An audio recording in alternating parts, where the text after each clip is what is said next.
All right, so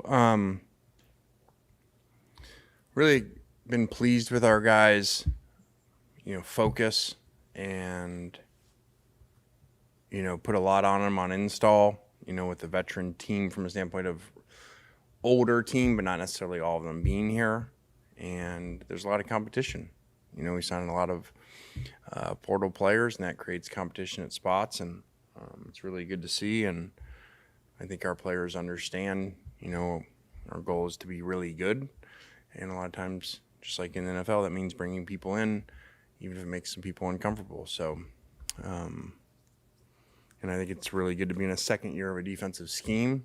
Just going back a year ago, I felt we were really struggling at this time with a new scheme and new players. And so I think that's been helpful. And I think like Saturday, for instance, in the move the ball, that's probably the best we've looked on defense, especially in the front. So I think we've got a chance. Questions? We're going to talk to him in a second here, but Trey Amos, just what stood out about him in the portal and makes him such a good fit for what you guys want to do? Well, we had looked at him before and really thought he was a special, unique player, well before Pete's background with him. And now this time around, having Pete here and a relationship, I think played into that. But I think he is a really good player and phenomenal work ethic, phenomenal culture guy. And, I think, too, when you get just like, we end up hiring a lot of times assistant coaches, Joe Cox, some people over time from Alabama, what you're getting from Coach Saban. I think when you get players, but especially DBs, how they've been trained and what they're used to. So I think that also helps in this instance. I was going to ask you about George McDonald, but you brought up Joe Cox. How have you seen both of them kind of, obviously they're trying to integrate as well into this with the new players, but how have you seen them handle their new roles? I think they're both really intelligent coaches. George brings a lot of experience, NFL, college, a lot of different places. So he's managed a lot of really good players, which he came into a room of really good players, and that's not always easy to get their respect. And so he's done a great job. Joe had heard a lot of really good things about him, from Alabama. And I didn't really realize he was actually the quarterback our 1 year at Tennessee when we beat South Carolina. So we reminded him when we looked it up that they never got to the 30-yard line the whole day against us. So kind of funny story, but he brings really good knowledge to that room of a former quarterback who was Gatorade Player of the Year in the state that I think really helps to coach other positions. It's a little off topic, but there's been a lot of talk about sports betting affecting athletes and that type thing. Charlie Baker was coming out the other day about against prop bets for players, individual college players. I was just kind of curious how much you guys discuss that with players, how much concern you have for how it could infiltrate your program or any program. Yeah, I don't have a ton of knowledge in that area, so when I don't, we bring people in for that. So we had someone speak to our coaches, I want to say at Destin, the SEC coaches about this a year ago, and I thought that they did a great job. They had worked with NFL, they'd worked with other colleges, and they were people that knew how it worked, and they were able to get the alerts and track where the players or where the bets come from and their phones or girlfriend's phone. And they did such a good job that we brought them in here before the season to talk to our guys about that. So it's just another one of those things out there that, guys got to understand and protect the team, protect themselves, and protect the team. There's been, I think... Speaking of bets in that game, I can't believe what these analytics would be for this, because the score was like 45-19. We beat Georgia. But I'm like, I feel like they never crossed the 30-yard line. So how do they score 19 points? And then they looked it up. There was kickoff return for touchdown, punt return for touchdown, a 50-plus yard field goal, and a safety. It's got to be pretty hard gambling side bet for that to happen.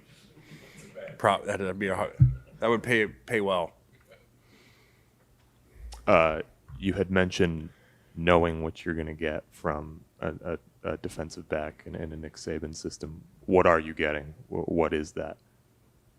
Yeah, like I said, I really have thought about there's a lot of people over the years, whether it's bigger roles as assistant coaches or, analyst roles or weight room coaches, that I just think Coach Saban was so special in the culture and how people were trained there, that you didn't used to get players from there, obviously, before all this, but you used to interview people and err on the side of hiring people that you knew what you were getting because you knew he had trained them.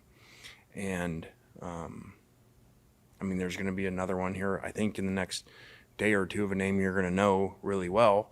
It's going to be the same situation. So when you spin that forward to a player, especially a defensive back, obviously they've been coached really well, but you also know their mindset. And, that's a big deal. Someone coming into your program that's already been trained in an elite mindset versus some from some other places that you got to work them out of some different mindsets. You had mentioned kind of being pleased with how the guys are handling the install, throwing a lot at them. Does having this old of a team, I guess, on both sides of the ball kind of open up what you're able to do a little bit more? Yes and no. It does, but then also, even though they've played other places and experience, they are new to ours, but I feel like they pick up better because they're older.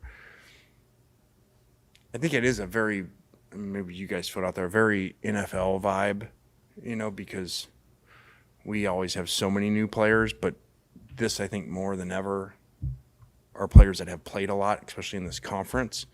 So it kind of feels more like, okay, here's the free agency, and here's all these pieces that have experience and played, and some in similar systems to ours, and then piecing them all together.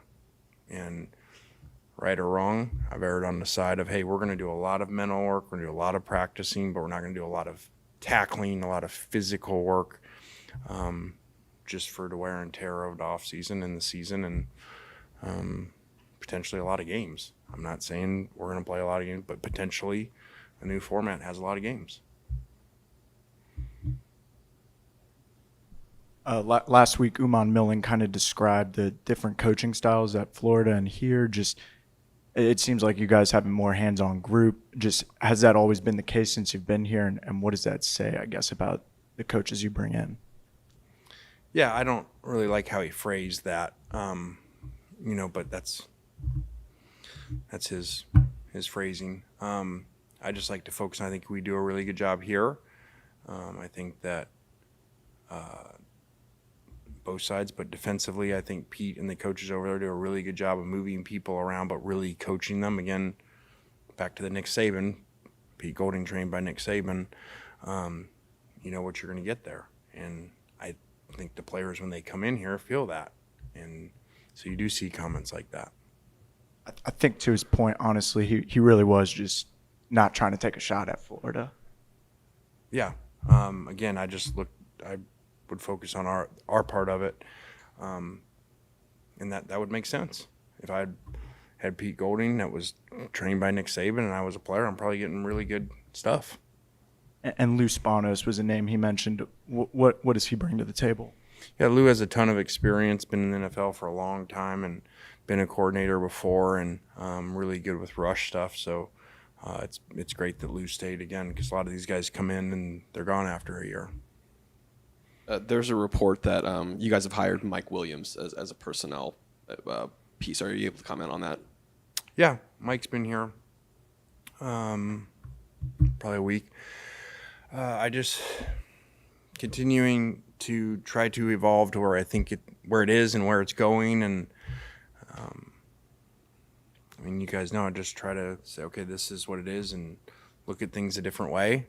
And you need to have really good personnel people, because now you got, just like the NFL, you got all these investment pieces where people are paying players. So another evaluation and a really good evaluator that's got an NFL background that Harbaugh signed off on, with me, is really important. So you put somebody like that, and then they're scouting all the players around and your own players, just like you would in the NFL. So here's what it is, guys. There's like times now you got to make decisions. I don't know what other people do. I hear a lot of other people just like, oh, we want these players, so the collector goes, pays them, and tries to get them. We don't look at it that way. We're like, okay, what is a player's value comparable to what you have, compared to what's out there? Like, this is, as great players got paid, but here's another side piece that isn't necessarily good, that players around the country are getting, they're at a place, but then they may be other people wanting to come to that place, and they got to figure out, okay, are they going to keep paying them that, or are they going to go pay the new players, just like the NFL? So this whole thing is very much, every benefit has a cost, and that's one of them for the players. Is that something you learned from Saban? I mean, I've talked to people who have worked for him, who said that one of his strengths was that he would always listen to a lot of voices. At the end of the day, there was one voice, but that he listened to a lot of voices. Is that something that came naturally for you, or is that something that sort of evolved from, in part, from your time in Tuscaloosa? Yeah, I think a lot of people don't know what you just said there, because they think of one voice and Coach Saban and, the dominant personality and everything. But he would take time to make decisions, a lot of time, which was really new for me. I was really not that way. Coach Carroll wasn't that way. Not saying which way is right or wrong. Coach was much more, he's going to go sleep on it, take some time, talk to 5 more people about it. And so it was just a different way of being around, decision making. And so I don't think a lot of people know that, because he doesn't seem like that at times, but he was really good at that, really patient. Anything else for Coach? All right. Thanks for what players. All right. Thanks, guys.